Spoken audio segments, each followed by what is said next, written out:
Hello guys! Good afternoon to everybody. So ngayon po ay buwan ng Abril.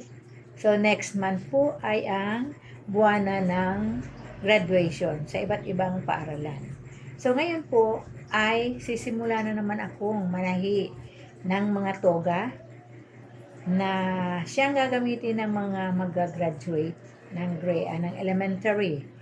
So, una po, ang part 1 po ay ang pagpreparar o ang pagtabas ng telang tatahiin. Okay, narito po ang aking mga kagamitan.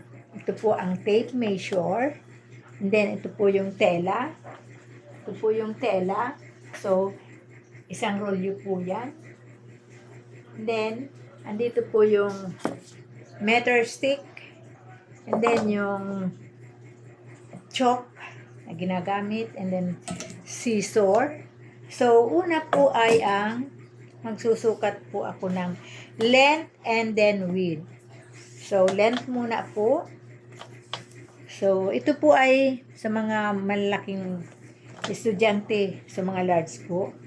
And then, yung width po, susukatin natin. Okay. Then, pagkatapos po niyan ay gugupitin muna. Gugupitin ako or tatabasin ang tinatawag.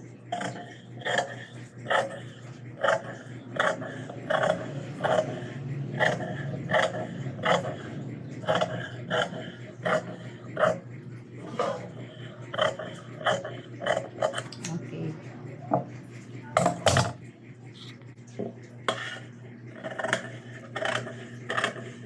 Okay, kasalukuyan po natin tinatabas ang telang tatahi ng toga.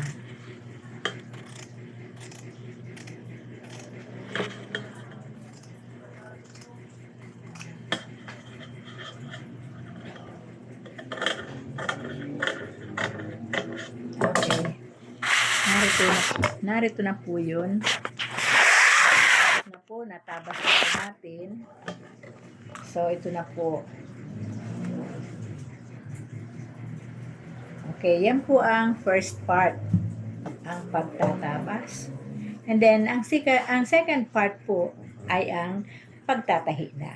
So, yun po ang ating tingnan. Or please watch it. Okay.